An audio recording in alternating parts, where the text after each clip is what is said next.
우리 말씀 보겠습니다. 마태복음 5장 1절에서 12절까지의 말씀입니다. 올 한 해는 저는 팔복을 나누었는데요. 오늘 마지막 시간입니다. 마지막 팔복을 여러분과 함께 나누겠습니다. 우리 마태복음 5장 1절에서 12절까지의 말씀 우리 한 절씩 돌아가면서 교독하면서 보겠습니다. 제가 말을 계속하는 이유는 이게 넘어가지 않기 때문에 그렇습니다. 넘어갈지어다. 좀 넘겨주세요. 자, 우리 1절 교독하면서 말씀 보겠습니다. 제가 첫 절 읽겠습니다. 예수께서 무리를 보시고 산에 올라가 앉으시니 제자들이 나온지라. 심령이 가난한 자는 복이 있나니 천국이 그들의 것이며, 온유한 자는 복이 있나니 그들이 땅을 기업으로 받을 것이며, 긍휼히 여기는 자는 복이 있나니 그들이 긍휼히 여김을 받을 것이며,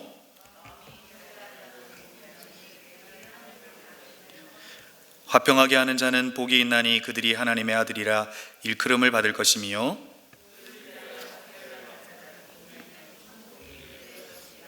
나로 말미암아 너희를 욕하고 박해하고 거짓으로 너희를 거슬러 모든 악한 말을 할 때에는 너희에게 복이 있나니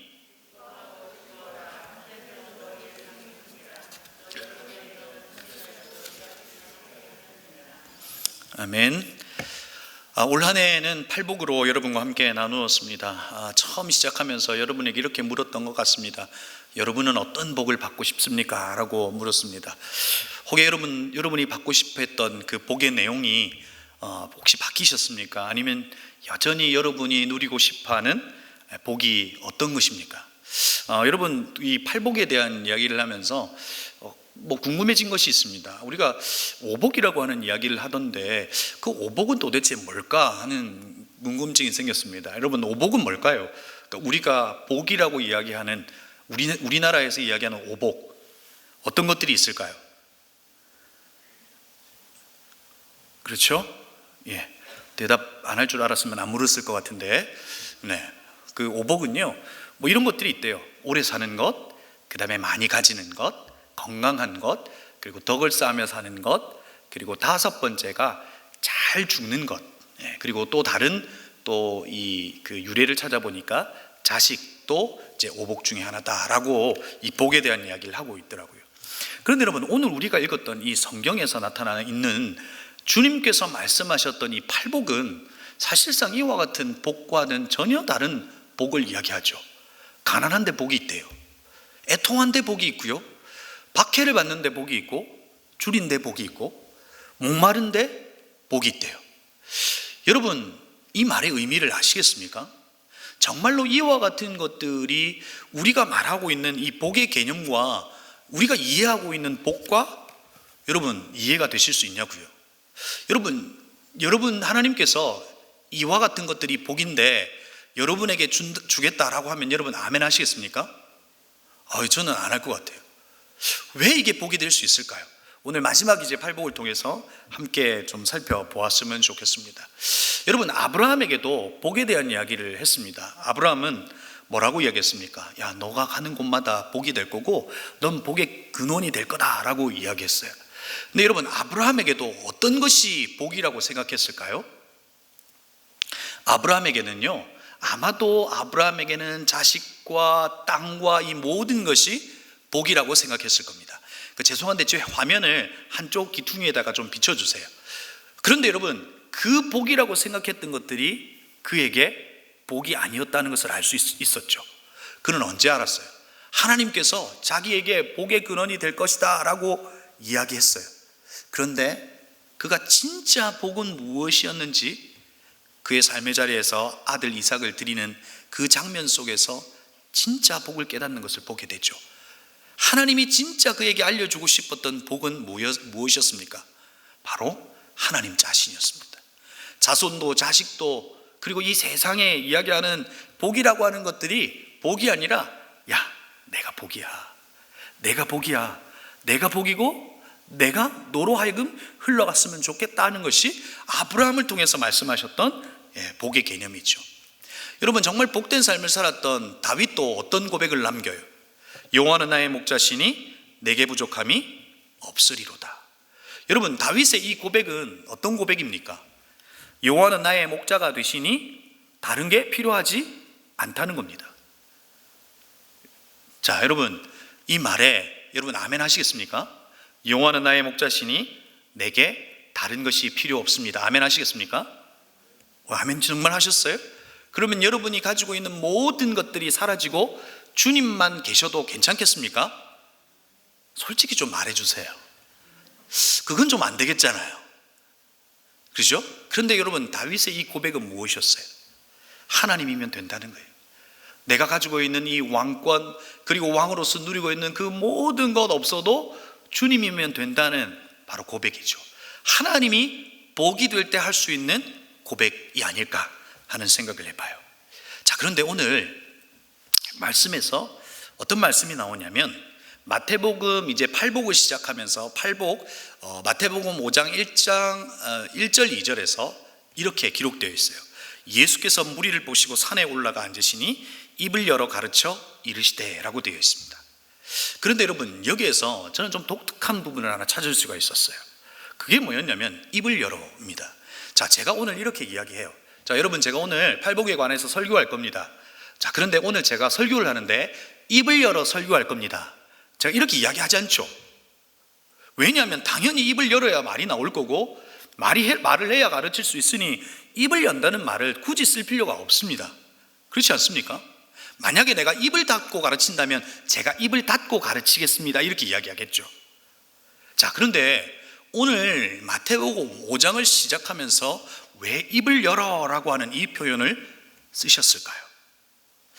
여러분, 아마도 당시의 어떤 이 율법의 흐름 속에 있었던 이들에게 이 말의 의미는 조금 다르게 들렸을지도 모릅니다. 여러분, 구약의 마지막 성경 아시죠? 말라기죠. 여러분, 말라기는 누가 쓴 성경입니까? 말라가 쓴 성경이죠. 제가 깨어 있으시라고 지금 한 이야기예요. 아멘 하시는 분들이 계시더라고요. 그죠? 말라기는 말라기가 쓴 거예요. 여러분, 말라기가 성경 마지막을 쓰고 나서 몇 년의 침묵기가 있었습니까? 400년의 침묵기가 있었습니다. 그 어떤 누구도 하나님에 대하여 말하는 이가 없었다는 거예요. 세례 요한이 오기 전까지 400년의 침묵기가 있었다고요. 하나님이 입을 딱 닫으셨어요. 그런데 이제 예수 그리스도가 공생애를 시작하시고 산상에서 말씀을 선포하실 때에 입을 열어. 무슨 말이에요? 이제 400년의 침묵기가 끝이 나고 입을 여셨다는 거예요. 근데 입을 열어 말씀하신 것이 무엇이냐면 복에 대한 이야기를 하셨다고요. 그러면 오늘 입을 열어 말씀하시는 이 예수님을 통해서 복이 무엇인지, 그리고 그 복의 주체는 누구신지도 알 수 있지 않을까 하는 생각을 해보는 거죠. 그러면서 이제 제가 7번을 통해서 팔복을 이야기하면서 팔복을 이제 이야기를 좀 드렸습니다. 자, 첫 번째 복은 뭐였죠? 심령이 가난한 자는 복이 있나니. 그런데 여러분, 오늘 우리가 보고 있는 이 팔복은 사실상 이와 같은 자가 되면 복이 있다라고 하는 의미는 아닙니다. 원래 이 성경의 원문의 배열 방식은 복이 있다, 심령이 가난한 자여, 이렇게 되어 있습니다. 그러니까 우리에게 주님께서 입을 열어 말씀하시면서 야, 너희들 복이 있는 자야 라고 말씀하시면서 심령이 가난한 자, 이런 방식으로 주님께서 복을 이야기하고 계신 거죠. 첫 번째, 심령이 가난한 자는 복이 있다. 여러분, 이 말의 의미가 뭐라고 그랬습니까? 제가 그림으로 여러분에게 생각을 좀 정리하기 위해서 가져왔습니다. 마치 벼랑 끝에 선 이라고 이야기했습니다. 여러분, 벼랑 끝에 서서 그 어떤 것도 붙잡을 수 없는 상태. 여러분은 벼랑 끝에 섰을 때 누구를 부르짖겠습니까?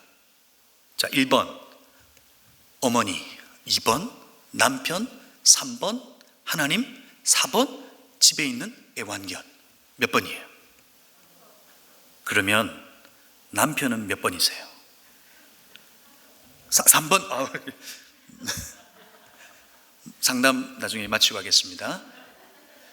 여러분, 벼랑 끝에 서서 그 어떤 것도 붙잡을 수 없는 그 상태에, 나는 지금 내 생명을 위하여 아무것도 할 수 없는 상태에서 주님을 붙드는 그 자가 심령이 가난한 자입니다. 바로 그 주님을 붙드는 자, 심령이 가난한 자는 복이 있다. 여러분, 그것을 통해서 어떤 일이 벌어졌다고 설명드렸습니까? 하나님과 나 사이에 줄이기를 하셨다는 거예요. 도저히 하나님과 내가 함께 할 수 없었는데 이 땅 가운데 예수 그리스도를 보내시고 그의 죽으심과 부활하심으로, 그리고 우리가 그분을 믿는 믿음 안에서 도저히 연결될 수 없는 하나님과 나를 예수 그리스도로 연결시켜버린 거예요. 나는 일생이라고 하는 것으로 죽어 마땅하고 그냥 우리의 인생은 끝이 나버려야 되지만, 하나님의 영원성 속에, 영원함 속에 우리를 연결시켜버린 거예요. 우리 안에 영생이 있는 거잖아요. 그렇죠? 이제 우리의 삶의 이야기는 그분의 이야기 속으로 들어가 버린 거예요. 이제 우리가 살아내는 이 삶은 내 이야기 아니라 그분의 히스토리 속에 우리를 집어넣으신 거예요. 심령이 가난한 자가 되어 그 어떤 것도 붙잡을 수 없어 주님을 딱 붙잡은 자에게 이와 같은 일들이 일어났다고요. 이게 하나님과 우리 사이에 줄이기를 하신 것이고, 저와 여러분이 그런 자이고, 그런 저와 여러분에게 뭐라고 말하는 거예요? 복이 있다. 너희들은 복된 자다. 그렇죠? 그래도 주님, 하나님하고 연결되는 건 말고요, 그래도 요거랑 조금 연결되면 더 좋지 않아요? 뭐 이렇게 말하실 수 있지만 그것과 비교될 수 없다는 거예요. 여러분, 우리가 많이 가진다고 해서 영원히 살 수 있습니까? 여러분, 우리가 이 땅에서 가장 가치 있는 것을 소유한다고 해서 영생이라고 하는 것이 우리에게 주어질 수 있냐고요? 하나님의 나라라고 하는 것이 주어질 수 있냐고요? 그래봐야 이 땅에 최고 좋은 것뿐이겠지요. 바로 이것이 심령이 가난한 자다.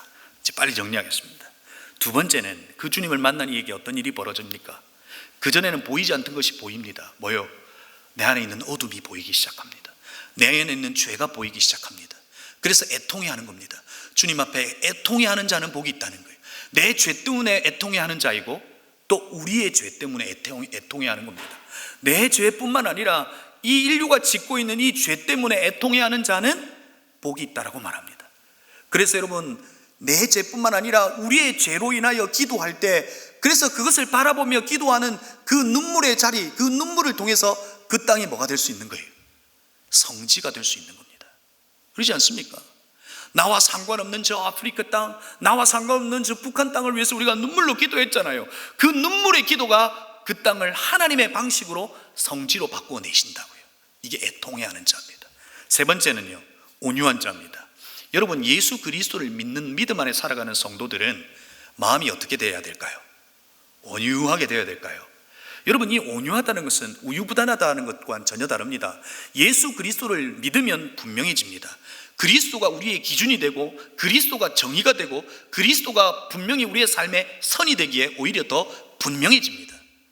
예수 그리스도를 믿으면 우유부단해지지 않습니다. 예수 그리스도를 믿으면 세상 사람들에게 이 사람에게도 좋은 사람, 저 사람에게도 좋은 사람이 되지 않는다고요. 여기서 말하는 온유한 자라고 하는 건 그런 의미와는 차원이 다릅니다. 예수 그리스도께서 풍랑이는 이 파도가 치는 이 호수 바다, 갈릴리 바다에서 배를 타시고 주무셨다 그랬습니다. 이게 온유입니다. 그분은 내일이십니다. 내일을 아시는 그분은 두려울 필요가 없습니다. 바다가 잔잔해질 걸 알기 때문에 그렇습니다. 그런데 내일이신 그분을 믿는 저와 여러분은 어떻습니까? 우리도 두려워할 필요가 없습니다.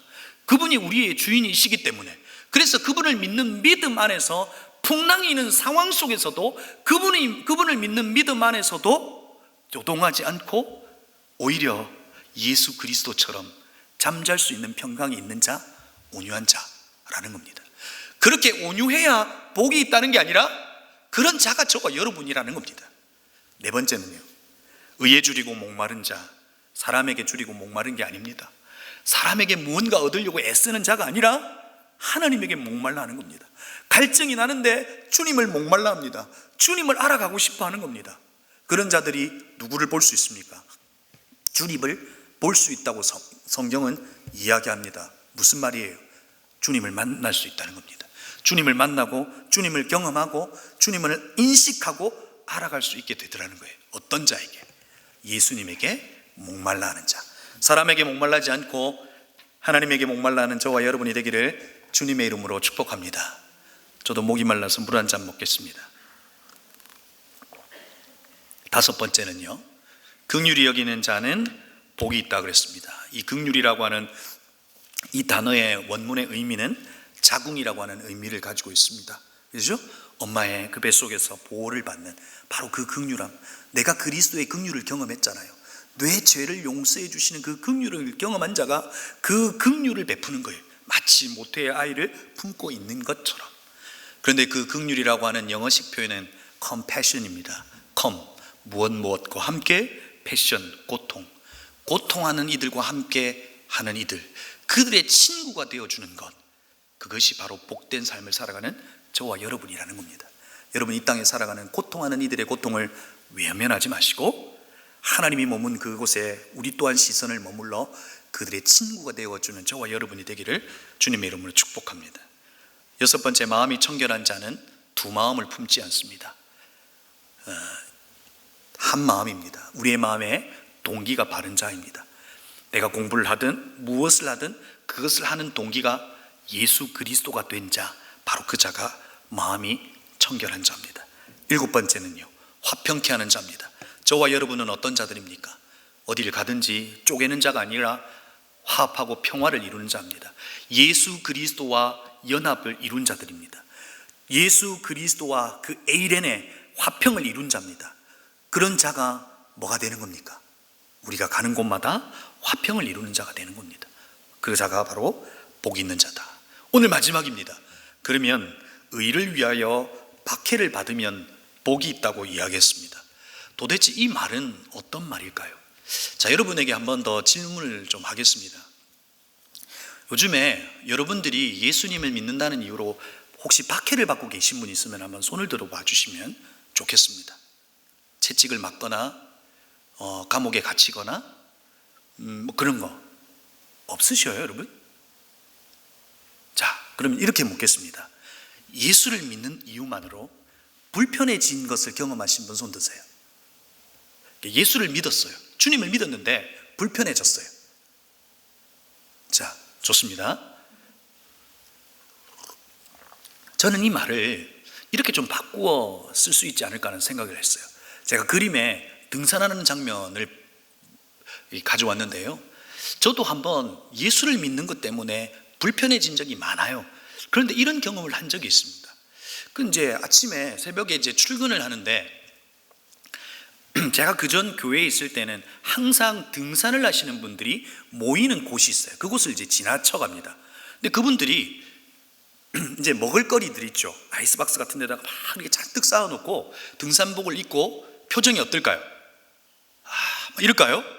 아니요. 마치 막 예수님을 만난 것처럼 막 기뻐하면서 서로 막 막 챙기고 막 버스가 막 기다리고 있고 이렇더라고요.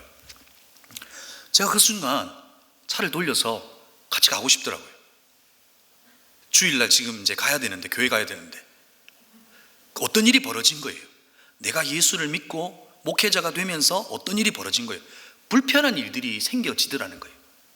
여러분, 이것이 오늘 박해라고 하는 개념에서 설명할 때 우리가 겪는 그런 박해, 1세기 이 성도들이 경험했던 그 박해와는 차원이 다를지라도 우리의 삶에 주어지는 이런 불편함들이 있다는 걸, 자, 그 이야기를 하고 있는 거죠. 자, 그러면 의를 위하여 핍박받는다, 박해를 받는다 라고 할 때 이 의를 위하여라고 하는 이 말의 의미는 무엇일까요? 여러분, 오늘 10절에 보면 의를 위하여 박해를 받는 자는 복이 있다라고 되어 있는데, 또 한 곳이 의를 위하여 박해를 받는다고 되어 있죠. 어디죠? 6절이에요. 자, 그런데 오늘 11절과 12절을 읽었는데 11절과 12절은 사실상 전체의 내용, 특별히 10절의 내용을 보충하여 설명하는 성경이에요.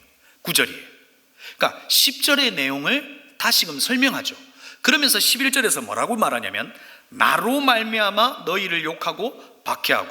그러니까 누구로 말미암아? 나로 말미암아. 여기서 나는 누구죠? 입을 여신 분이죠. 누구죠? 예수님이죠. 그러니까 예수님 때문에 핍박을 받는 자는 뭐 한다는 거예요? 복 있는 자라는 거예요. 자, 반대로 말해볼까요? 나에게 그리스도를 믿는 것 때문에 불편함이 없다면 다시 생각해 봐야 돼요. 예수 그리스도를 믿는 그 믿음 때문에 내 삶에 불편함이 지금 있다면 여러분은 복 있는 자들입니다. 복 있는 자들이신가요? 여러분, 복 있는 자들이잖아요. 수요일 날 이곳에서 예배를 드리는 분들이 여러분 몇 퍼센트 될까요? 0.1% 되겠습니까? 헬스장 가셔야죠. 건강을 위해서. 여러분, 아니에요? 주식의 눈금을 더 보셔야죠. 부자 되기 위해서. 그런데 여러분, 왜 이곳에 나오셨냐고요? 왜 이 불편을 선택했냐고요? 이것이 복인 걸 아는 분들이잖아요. 여러분들이 복이라는 거예요. 그런데 오늘 나로 말미암아 예수님 때문에 받는 이 박해와 불편함과 고난이 있다면 복이 있다는 의미예요. 그래서 이것을 좀 풀어 쓰면 어떤 거예요? 예수를 위하여 박해를 받는 자는 복이 있다. 제가 예수를 위하여라고 되어 있지만 사실상 원문의 해석에 가장 적합한 것은 예수로 인하여입니다. 내가 예수를 위하여 자발적인 박해를 선택한 것이 아니라 그냥 예수 때문에 받는, 예수로 인하여 받는, 오히려 예수 때문에 받는 이 불편함과 박해가 자연스러움으로 다가온 너의 삶에 있는 이들이 복이 있다, 이런 뜻인 거랍니다. 6절은요, 의에 줄이고 라고 하는 이 말은 예수에 줄이고 목마른 자가 되겠지요. 그렇죠? 그런 저와 여러분이 어떻다는 거예요? 복 있는 자들이라는 거예요. 팔복을 마무리하면서 하나님께서 이 팔복을 이야기하신 이유는 뭘까요? 한번 곰곰이 생각해 보자고요. 야, 너희들은 복 있는 자들이야. 그래서 이 땅에서 복 없는 자처럼 살지 마. 요 정도로 그냥 끝나기 위함일까요? 오늘 주님께서는요, 1절에 보면 어떻게 되어 있습니까? 예수께서 무리를 보시고 산에 올라가 앉으시니 제자들이 나온지라. 이 땅을 살아가는 그리스도인들을 향하여 어떤 도전을 하고 계신 겁니까? 무리가 되지 말라는 겁니다. 제자로 살아내라는 겁니다. 이 땅을 살아가는 수많은 무리들 속에 살아가는 이들이 아니라 예수의 제자로 복된 삶을 살아가면 안 되겠냐는 겁니다. 이 땅에서 주어지는 그 불편함과 이런 것들을 감당하면서 제자로 살아갈 수 없냐는 것을 우리에게 도전해 주고 있는 겁니다. 사랑하는 성도 여러분, 우리는 가끔 무리에 있고 싶어집니다. 그렇지 않습니까? 저도 그 등산객에 포함되고 싶더라고요. 그 무리 속에. 그런데 우리는 주님께서 원하시는 것이 무엇입니까? 너희들은 복이 있다는 거예요. 너희들은 복된 자들이라는 거예요. 그래서 이 땅 가운데 제자의 삶을 살았으면 좋겠다는 거예요. 그런데 여러분, 우리가 살아가는 이 복 있는 자라고 말하는 이 팔복의 삶은, 심지어 주님께서는 박해까지 받으라고 하는 이 삶은 여러분 어떤 삶이에요? 정말 고단하고 힘든 삶 아니에요? 정말 내가 살기로 작정하고 이곳에 예배까지도 드리고 있지만 정말 그렇게 살기는 힘들지 않을까요? 그런데 오늘 주님은 우리에게 더 힘든 요청을 하세요.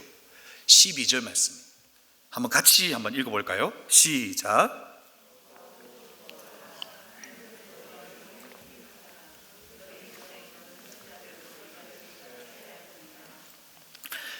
여러분, 의를 위하여 박해를 받는 자는 복이 있다라고 이야기해놓고 우리에게 하고 있는 말씀이 뭐냐면 기뻐하고 즐거워하라 라고 이야기하고 있는 겁니다. 여러분, 그러면 우리가 어떻게 한번 생각해 볼 수 있을까요? 오늘 예수 그리스도께서 이유 없이 기뻐하고 즐거워하라고 했을까요? 박해를 받고 있는 중에 기뻐하고 즐거워하면 이것이 이 세상에 살아가는 무리들로 하여금 예수님의 살아계심의 증명이기 때문에 너희들은 기뻐하는 것, 즐거워하는 것 애써라고 이야기하고 있을까요? 기뻐할 수 있고 즐거워할 수 있는 이유가 있다는 거예요. 저와 여러분은 어떤 이들이라는 거예요? 하늘에서 너희의 상이 큼이라 라고 이야기합니다. 여러분, 여기에서 하나님의 상을 얼마나 받겠다 이렇게 기대하는 분들은 없을 겁니다. 사실상 여기에 방점은 어디에 있습니까? 하늘에 있습니다. 여러분, 우리는 이 땅에서 버타며 살아가고 있지만 우리는 땅에 속한 자가 아니라 하늘을 가진 자들이라는 겁니다. 그러기에 너희들은 이 땅에 가치 있는 것들과 비교될 수 없는 하늘을 소유한 자, 천국을 소유한 자들이기에 기뻐하고 즐거워할 수 있는 이유가 있다는 거예요. 너의 존재가 바뀌었기에 이 땅에서 살아가는 이들이 아니라 너의 존재가 바뀌었기에 너는 기뻐하고 즐거워할 수 있다고 이야기하는 거죠. 사랑하는 성도 여러분, 우리는 이 땅과 버타여 살아가고 있지만 우리는 하늘에 속한 자들입니다. 그러기에 이 땅에 가장 좋은 것이 하늘의 것과 비교될 수 없기에 우리는 이 땅에서 기뻐하고 즐거워할 수 있다는 겁니다. 여러분, 이것이 여러분 공감이 되시고 아멘으로 다가오십니까? 저는 잘 안 다가오더라고요. 사실은요. 힘들잖아요. 그런데 여러분, 이 모습을 보여주신 분이 누구예요? 제가 설교 때마다 자주 이야기하는 게 저희 어머니예요. 이제 어머니는 좀 이야기 그만하라고 이야기하는 분도 계셨어요. 그런데 제가 어릴 적 믿음의 모습을 본 건 어머니였어요. 어땠어요? 제가 어머니에게 하지 말아야 할 말을 해서 한번 후회한 적이 있다 그랬죠. 그게 뭐냐면 엄마한테 이렇게 얘기했어. 엄마, 입냄새나. 엄마에게 왜 입냄새가 났을까요? 양치를 안 해서요? 아니요. 어머니는 일주일에 한 2, 3일 정도로 금식하셨어요. 그러니까 냄새가 났던 거예요. 제가 엄마 입냄새나, 이게 나중에 후회했어요. 그런데 정말 고단한 삶이었죠. 어머니들 모셔야 되고 뭐 하여튼 모진 삶을 살았어요. 그런데 이해할 수 없는 장면이 있어요. 설거지를 하시면서 어떻게 하시죠? 아유, 이 더러운 세상 하면서 막 그릇을 깨실까요? 아니에요. 찬양을 하세요. 지금까지 지내온 것. 여러분, 그게 어떻게 가능할까요? 어떻게 보면 그의 삶은 박해일 수 있다고요. 그의 삶은 불편을 뛰어넘어 박해에 가까운 삶일 수 있다고요. 그런데 어떻게 2, 3일을 금식을 하고 그 싱크대 앞에서 설거지를 하면서 찬양을 할 수 있냐고요. 주님이 그와 함께 하셨기 때문이에요. 오늘 성경에 보면 선지자들이 이같이 박해를 받았다라고 이야기해요. 그런데 이 선지자들의 박해 속에 오늘 입을 열어 말씀하시는 예수 그리스도는 어디에 계셨을까요? 그들과 함께 계셨어요. 내가 너와 함께 할 거다. 우리가 하늘에 속한 자이기에 우리는 기뻐하고 즐거워할 수 있고, 그리고 그 그리스도가 우리의 박해와 우리의 불편함과 우리의 삶 속에서 우리와 함께 하시기 때문에 우리는 기뻐하고 즐거워할 수 있는 겁니다. 여러분, 이 삶이 저와 여러분의 삶이 되기를 주님의 이름으로 축복합니다. 그런데 여러분, 오늘 말씀이 팔복이 끝나고 그 뒤에 이어나오는 말씀에서는 이렇게 말합니다. 13절에서 너희는 세상의 소금이다 라고 이야기하고, 14절에서는 너희는 세상의 빛이다 라고 이야기합니다. 우리의 존재가 우리를 향하여 야, 너희는 복이니 빛이 되어라, 소금이 되어라, 그래서 그것이 되기 위해서 애써라고 말하지 않고 너희는 소금이고 빛이다 라고 말하는데, 하늘의 소금이다, 하늘의 빛이다 라고 말하지 않습니다. 우리는 분명히 땅에 속한 자들이 아니라 하늘에 속한 자들이지만 그 하늘의 소금의 맛과 하늘의 빛을 어디에 나타내는 겁니까?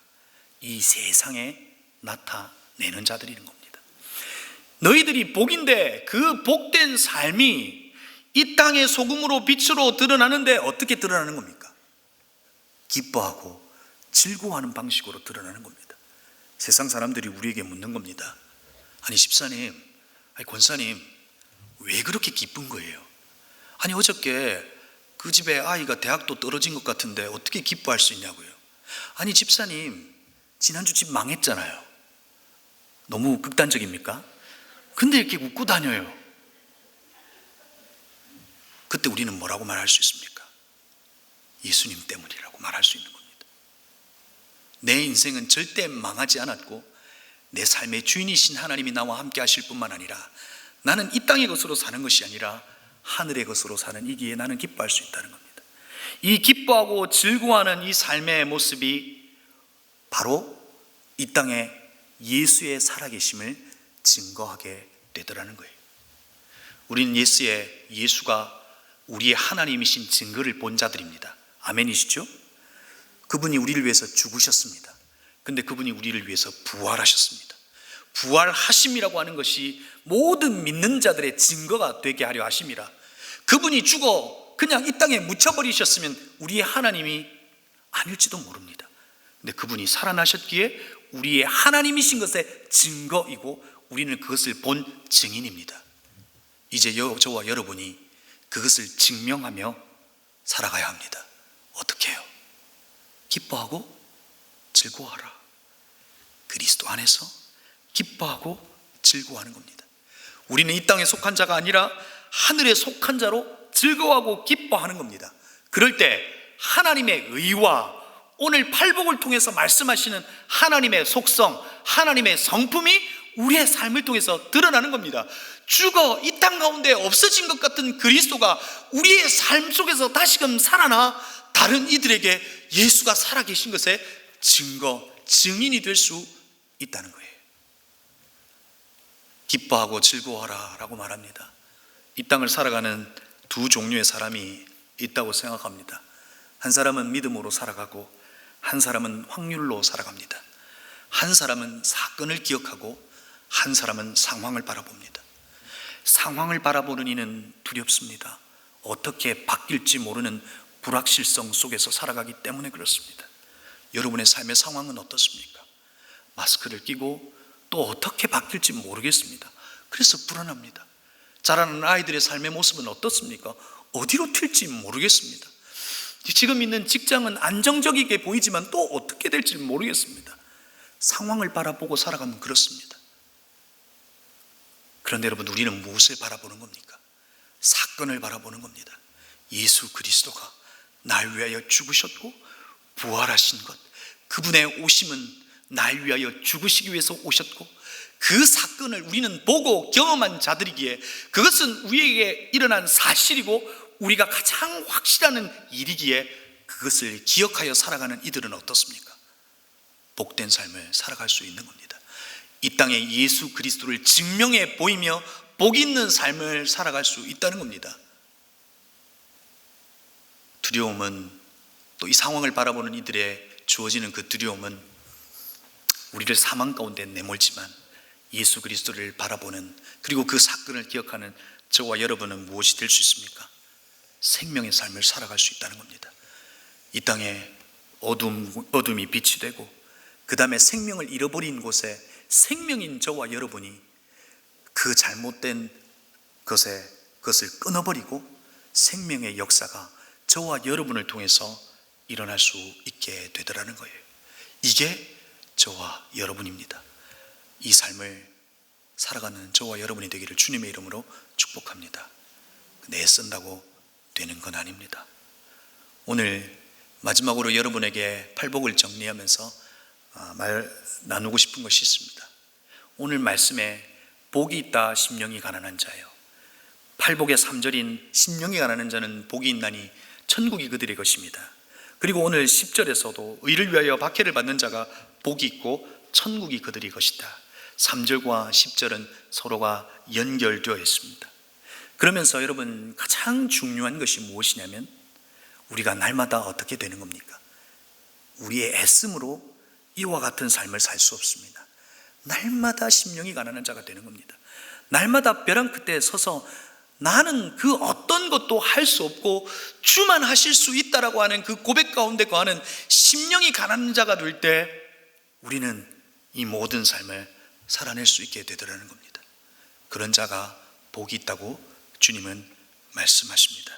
사랑하는 성도 여러분, 오늘 주님께서는 박해를 받는 것이 복이 있고 그리고 그 상황 가운데 기뻐하고 즐거워하는 것 가혹하기까지 합니다. 그러나 우리는 날마다 주님께 나아가 심령이 가난한 자가 될 때 우리는 이와 같은 삶이 우리의 삶의 자연스러운 열매가 될 거라는 겁니다. 그런 삶이 우리의 삶이고 그런 자가 복 있는 자인 저와 여러분이라는 사실을 잊지 않고 이 땅 가운데 복 있는 자로 살아가는 저와 여러분 되기를 주님의 이름으로 축복합니다. 우리 시간 함께 기도하며 나아가기를 원합니다. 우리 시간은 합심하며 기도했으면 좋겠습니다. 오늘 말씀을 기억하며 기도할 때에 하나님, 내가 이렇게 살면 복 있는 삶이라고 생각했는데 그게 아니라 우리의 존재 자체가 복이 있다고 말씀해 주시니 감사합니다. 우리가 정말 이 복 있는 자로 살아낼 때에 우리의 삶이 예수님의 살아계심의 증거가 되게 하여 주옵소서. 다시금 우리 안에 예수가 꿈틀거리게 하시고, 다시금 우리 안에 예수의 생명이 있게 하여 주시고, 다시금 우리 안에 정말 복된 자의 삶의 모습이 무엇인지 다시금 확인하고, 다시금 우리 안에 예수로 꿈틀거리는 우리의 삶을 통해서 예수의 살아계심이 증거될 수 있게 하여 주시옵소서라고 우리 말씀을 기억하면서 이 시간 합심으로 함께 기도하시겠습니다.